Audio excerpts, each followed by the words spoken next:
Sahabat sekalian, tahukah Anda bahwa Lailatul Qadar itu memiliki beberapa cerita.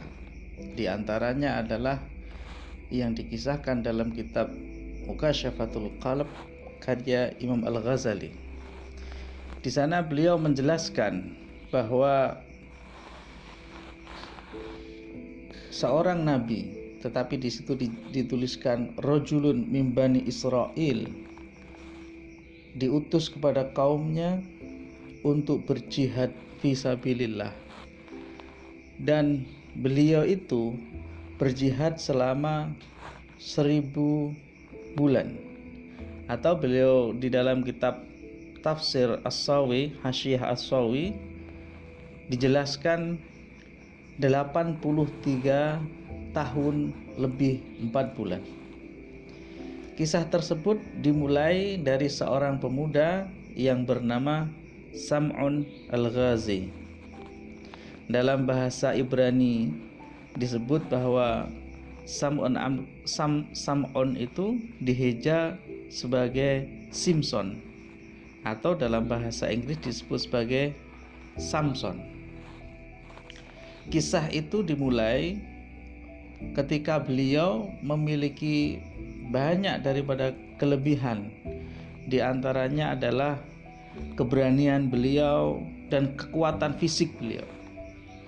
Beliau ini mampu mengalahkan berapa saja daripada musuh-musuhnya, dan beliau memiliki senjata yang terbuat dari tulang dagu binatang.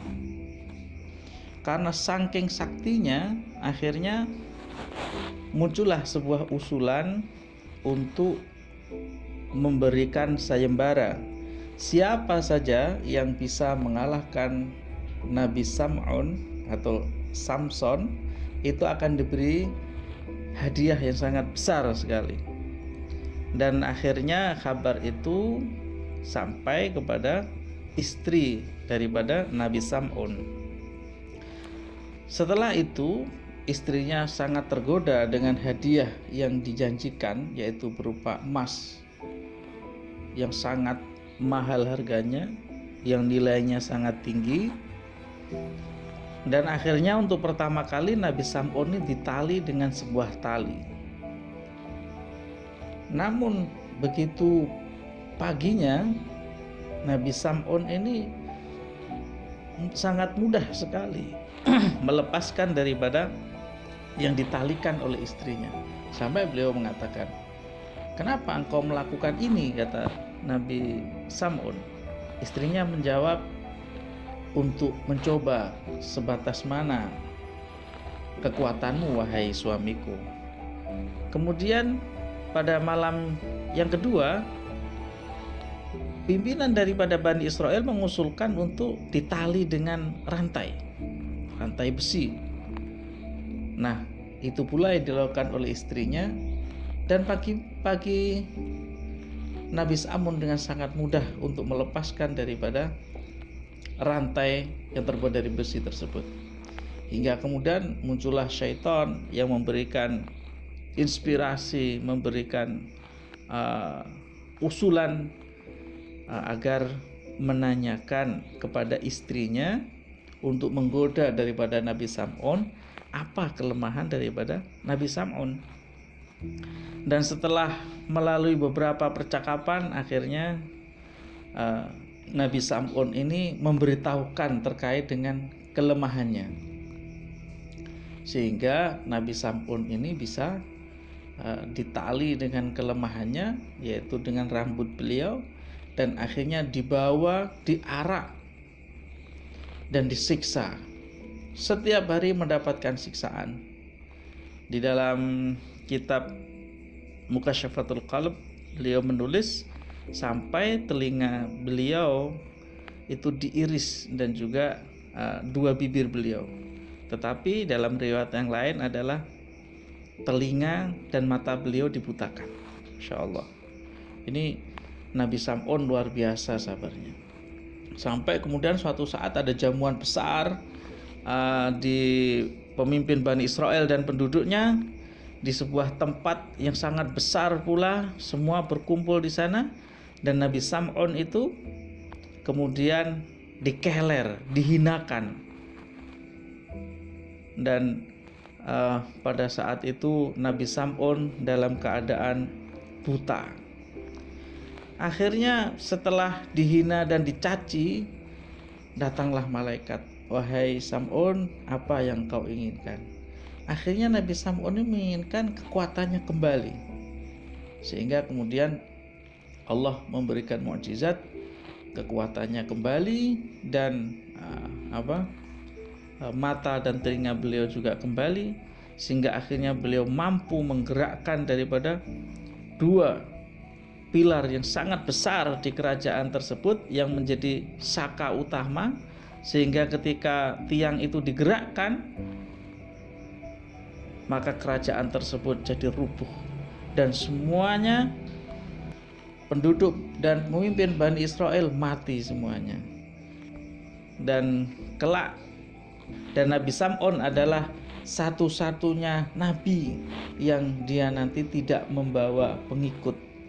Makanya Rasulullah suatu saat dalam sebuah kesempatan itu, ketika beliau dikasyaf itu, beliau itu tersenyum, tertawa. Kenapa? Karena melihat besok itu ada seorang nabi yang dia sendirian, dia tidak memiliki pengikut.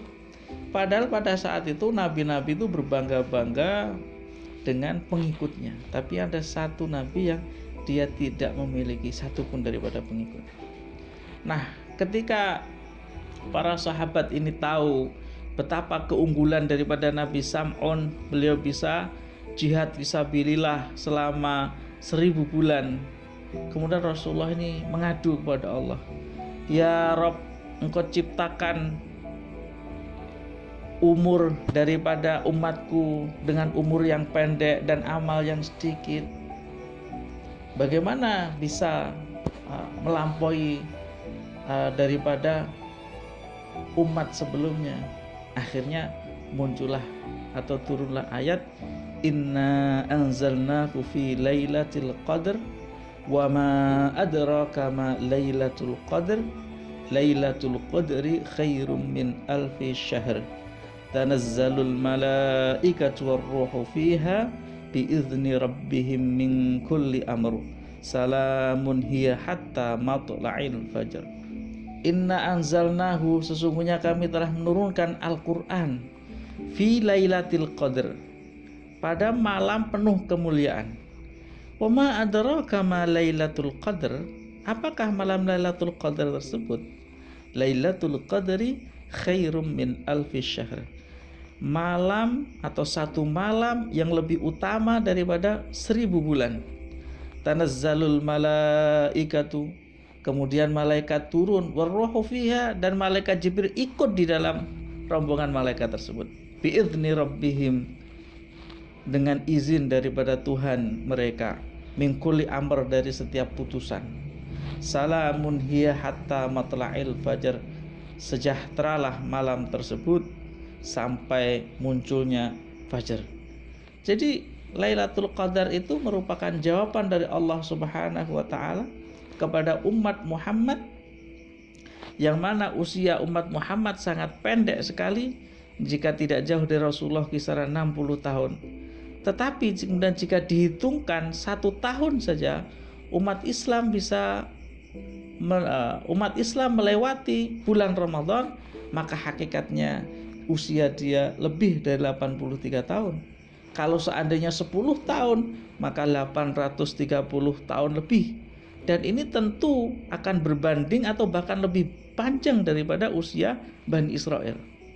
Subhanallah, kita harus bersyukur dengan adanya malam Lailatul Qadar, sehingga kita bisa melipat gandakan daripada usia kita dan membahagiakan Rasulullah SAW. Mari kita sing-singkan baju, apalagi di Ashrul Awakhir ini, sebagaimana kebiasaan Rasulullah SAW untuk meningkatkan ibadah, membaca Al-Quran, memperbanyak salat, memperbanyak kebaikan-kebaikan yang lainnya. Semoga Allah meridhai kita semua.